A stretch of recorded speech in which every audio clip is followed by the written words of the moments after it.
On this edition for Saturday, November 24th, Spain reaches a deal with the UK on the eve of the Brexit Summit, accelerating drug discoveries with a body on a chip, and rapid response museums collecting artifacts documenting real-time events. Next on PBS NewsHour Weekend. From the Tisch WNET studios at Lincoln Center in New York, Megan Thompson. Good evening and thank you for joining us. After 17 months of negotiations, the European Union is close to an agreement that would pave the way for a British exit from the political and economic body. As British Prime Minister Theresa May headed to Brussels for a special Brexit Summit tomorrow, the European Council President Donald Tusk tweeted an endorsement of the deal. Tusk wrote, "I will recommend that we approve on Sunday the outcome of the Brexit negotiations." This comes after the Spanish Prime Minister threatened to veto the Brexit deal over the disputed British territory of Gibraltar, located in the south of Spain. Spain lifted its objections after a last-minute agreement with the UK. If the current Brexit deal is passed in Brussels, Prime Minister Theresa May will still have to win support from Britain's Parliament, where, so far, a majority remains opposed to the negotiated terms.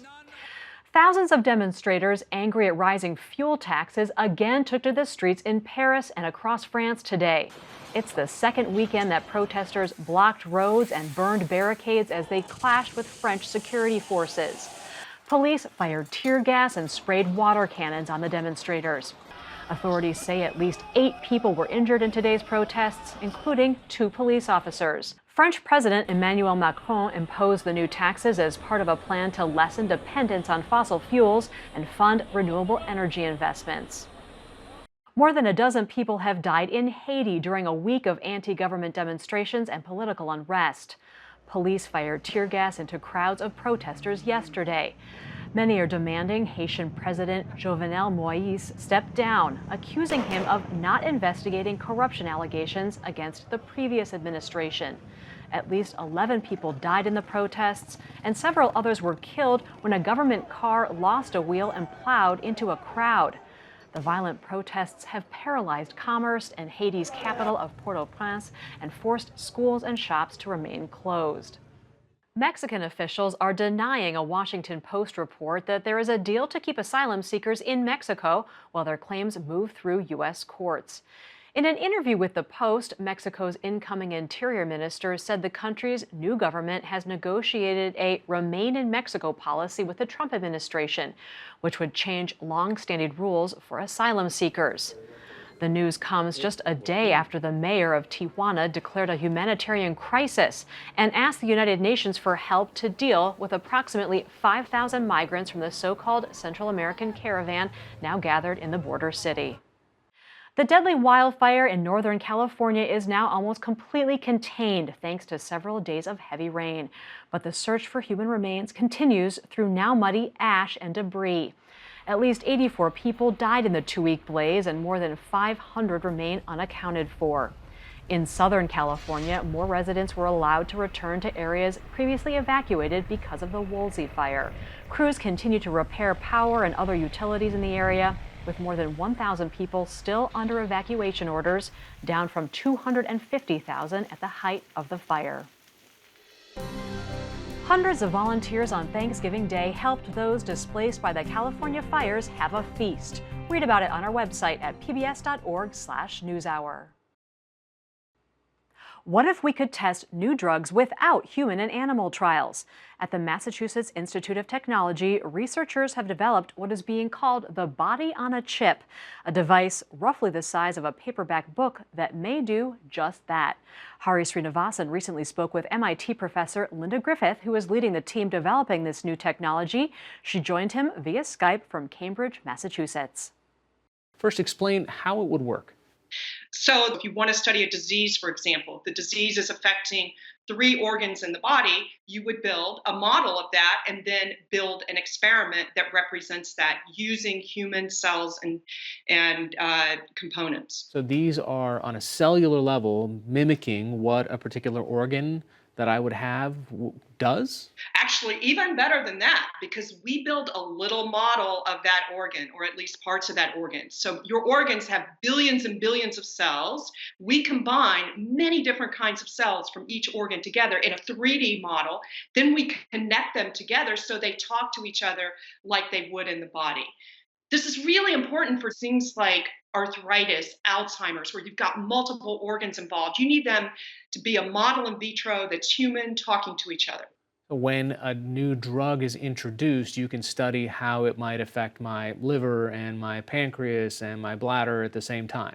Absolutely. We're right now doing gut, liver, pancreas, and gut, liver, brain, but you got the idea. And part of it is not just to say, how will the drug affect this, but we can even say, what should the drug even be? Because right now, the hardest thing is to figure out what kind of drug will be good for treating a complicated disease. How do you account for how human bodies have immune systems built in? I mean, it seems like our own bodies sometimes reject or accept drugs based on how we're built.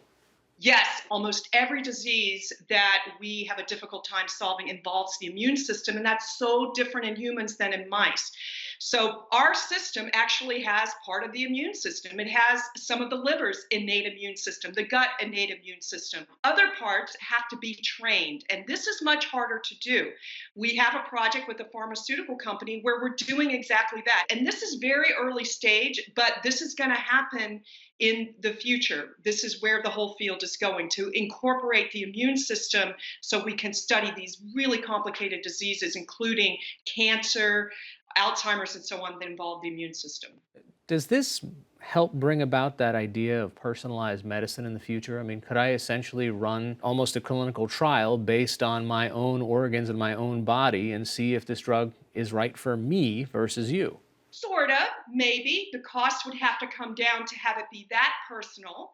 But think about it. I study a disease called endometriosis. About 10% of women have this. We published the first paper doing a molecular classification into a few groups of patients.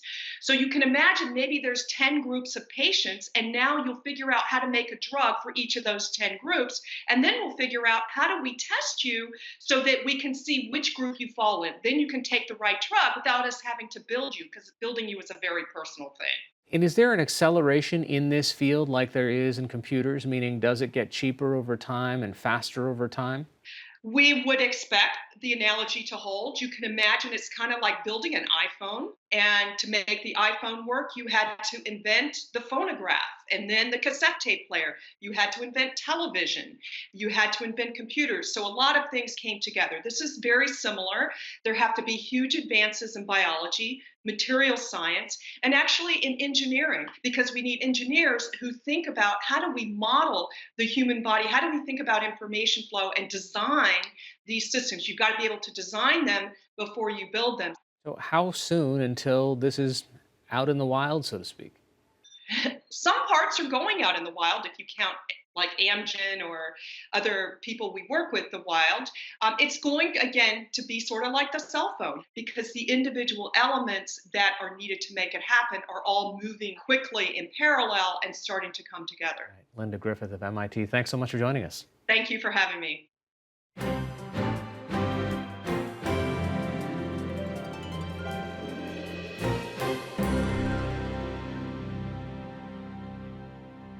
From politics to protests, events seem to unfold so quickly these days that it can be hard to keep track of them, let alone put them in perspective. In an attempt to tackle those challenges, some museums and archivists are now trying to create a record of our turbulent era for future generations by going out into the field and collecting artifacts in real time. NewsHour Weekend's Yvette Feliciano has the story. This is the National Museum of African American History and Culture in Washington, D.C. Here, decades-old artifacts and photos from the Civil Rights era are displayed along objects depicting a more recent struggle. Lonnie Bunch is the museum's founding director. This is a photo of Ferguson and demonstrations around Ferguson. And what I think is powerful is that maybe 20 years ago, we might not have collected this. The photo was taken during the protests of the 2014 police killing of Michael Brown. It was acquired by the museum as part of what it calls its Rapid Response Collection program. When major events unfold, the museum sends curators into the field to collect artifacts. The idea is to create a record well before the history books are written. So the goal here is not to sort of sweep in and pick up everything. But the goal is to have a few central artifacts that give you many meanings, that allow you to sort of say, if somebody sees that, for example, if somebody sees a shirt that says Black Lives Matter, we know what that means today, how important it is. But they may not know that 20 years from now. So to be able to have something clear and concise that we can build stories around is what I ask the curators to collect. Other items from Ferguson in the museum's collection include this gas mask worn by a demonstrator and this suit worn by a pastor who attended the protests. Also collected by museum curators in 2014, this T-shirt worn by a demonstrator protesting the police killing of Eric Garner in Staten Island, New York. In 2015, this rake was used to clean up a Baltimore neighborhood after people took to the streets to protest the death of Freddie Gray while he was in police custody. This T-shirt displays the logo of an anti-violence group that formed as a result of the protests, and this Black Panther pin was collected later that same year from the 20th anniversary of the Million Man March in Washington. Why is rapid response collecting important to the mission of this center? In some ways, one of the great divides in America has always been race. And that as Americans grapple with the changing sense of who they are, as they grapple with the changing notions of how race matters and plays out, we thought it was really important to capture those moments that were transformative. I'll be honest, sometimes you guess, you say, oh, is this going to be important or not? For us, it's really important that this museum, which really has to help the American public grapple with things that have divided us, to not just be about yesterday, but to be about as much about today and tomorrow. You know, to play devil's advocate, are you shaping history? Of course. The job of a scholar is to both look back, make sure you interpret the past through different lenses, but also in a museum, your job is to make sure the next generation can interpret the world you live in today. So the kinds of things you collect are shaping history, shaping the way people interpret history. I know as a scholar of African American history, there were many times I wanted to do exhibitions and there was nothing in the collections that could tell those stories. That shapes history by omission. So the notion for me is, let's give people as many opportunities as possible. They may decide that the stories we've collected aren't that important, and that's fine. But I want to make sure that you've got the resources to be able to tell important stories in the future. Other institutions use rapid response collection as well. The New York Historical Society began sending out history brigades after the September 11th terrorist attack in 2001. And it has collected items commemorating the 2017 and 2018 women's marches on Washington. In Orlando, Florida, the Orange County Regional History Center acquired more than 7,000 items for its One Orlando collection. The collection revolves around the 2015 Pulse nightclub shooting. And the National Civil Rights Museum in Memphis, Tennessee, has an exhibit on the Trump administration's immigrant family separation policy. The exhibit is titled I Am a Child. It was inspired by the iconic I Am a Man photos taken during the 1968 Memphis sanitation workers' strike. The exhibit uses photographs that went viral on social media earlier this year. They show children protesting on the steps of the Immigration and Customs Enforcement Agency's New York office. I think whenever America is really debating its identity, debating who it is, grappling with issues that divide us, that's when a museum ought to be more aggressive and collect material. It just seems to me that a good museum isn't just a place of nostalgia. It's not just a place of the exotic. It's a place that provides people useful tools to grapple with the world they face. And by grappling with the world they face, they can make it better.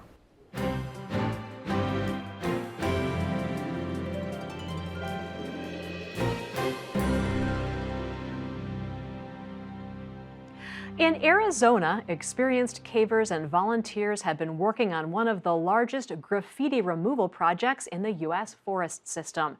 It's the latest restoration effort for Pepper Sauce Cave in the Coronado National Forest, just north of Tucson.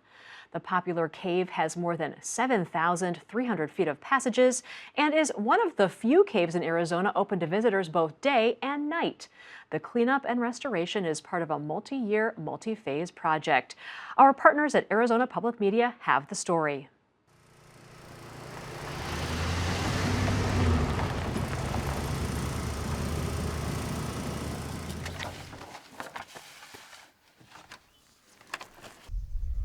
This box is going all beyond the rabbit hole.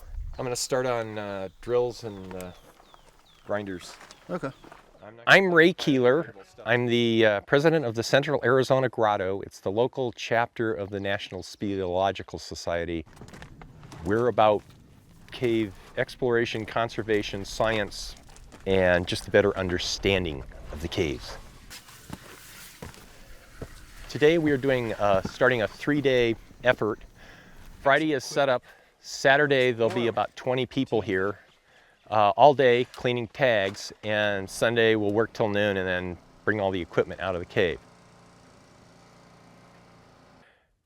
In we go, let's do it. The sign outside has 4 rules. No spray paint. Pee before you go into the cave.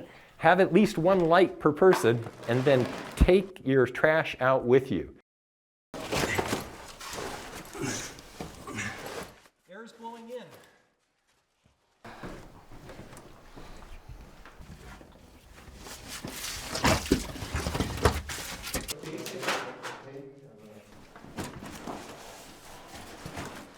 The second room was one of the most graffitied rooms in the entire cave.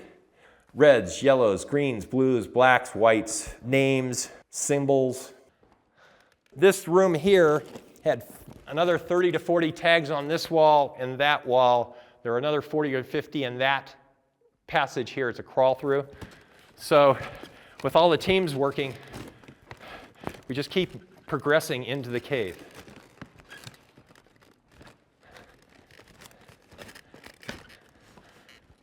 When we got here, there were 5 or 6 spray paint tags with lots of colors. We've cleaned those off, 25 or 30 tags on this side that went clear in here, through, back into this passage, and then another 50 scratches along this wall. It was bad. And we've cleaned it all out. That was 3 people for 3 hours to do this. Somebody wants to leave their mark, same as 40,000 years ago, only they have spray paint and stable lights. This is flat out unnecessary vandalism.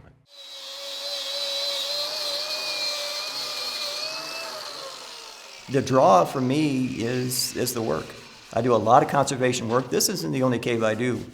It's tough when you got to clean up on other people's stuff. It's bad enough to clean up our own stuff, and we try to be very, very careful when we're caving so we don't leave even breadcrumbs on the ground. So then to have to do it for other people, you know, it's tough, but it's what we do because we want to keep our environment. I participate in this project because I think caves are one of the last places on Earth that are really something special, really unexplored, something that most people never get a chance to see, anything so out of the ordinary. And this cave, it's great because it's really accessible. A lot of people from Tucson, from all over the place can come here and really see what caving is all about. But unfortunately, you know, over the years, people have decided to vandalize it. We put in reflective arrows so you can see one to the next. And if you miss that one, we've got another one pointing to the right. So this one's pointing down underneath and that one's to the right. The idea is to make sure people can get out the easiest way of the cave. People were putting in arrows themselves. Some people marked their arrows going into the cave. We went this way. Instead, some people marked the arrows going the opposite direction. So sometimes the arrows are pointing in, some are pointing out. So now they're doing multiple tags, multiple arrows with different colors, so you have your own color. we've solved all that. We've made it easier. There's no need for it anymore. I'm from New York City. I live in Harlem. I'm here with some family friends. They took me to the cave, and I guess is the word spelunking? Because we're going around in the cave and we're just climbing all through and exploring everything.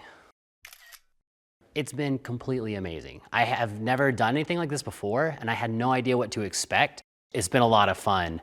I really think like things like this, like volunteer work for like natural areas, are just like phenomenal people, and you know someone's got to do it, and it's grueling work, and I respect people that take their time to do that. We enjoy caves, so this is just our way of paying back to the community and to the Forest Service for allowing us the opportunity to go into caves. Solve and drill, brush, solve and we got it to a point where it's can mud it over, but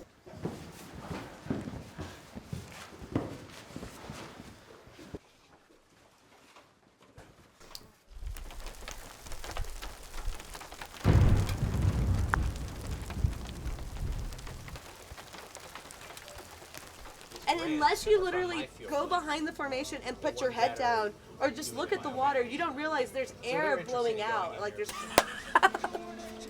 you bleed, you sweat, you get dust everywhere and like or mud, and just like you have good times and you have bad times, but at the end you come out and you laugh and you just like, this is what we did. Like we did this. Cavers, we do this on our spare time. We're all volunteers. None of us get paid.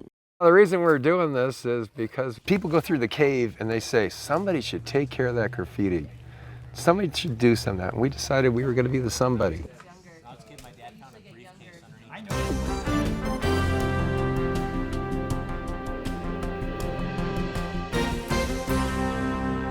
Finally tonight, it's been more than 6 weeks since Hurricane Michael hit the Florida Panhandle, leaving thousands homeless. Join us tomorrow for a special report on Florida's Forgotten Coast, where some residents spent Thanksgiving in shelters and makeshift homes, still waiting for word on when and how they can rebuild. That's all for this edition of PBS NewsHour Weekend. I'm Megan Thompson. Thanks for watching. Have a good night.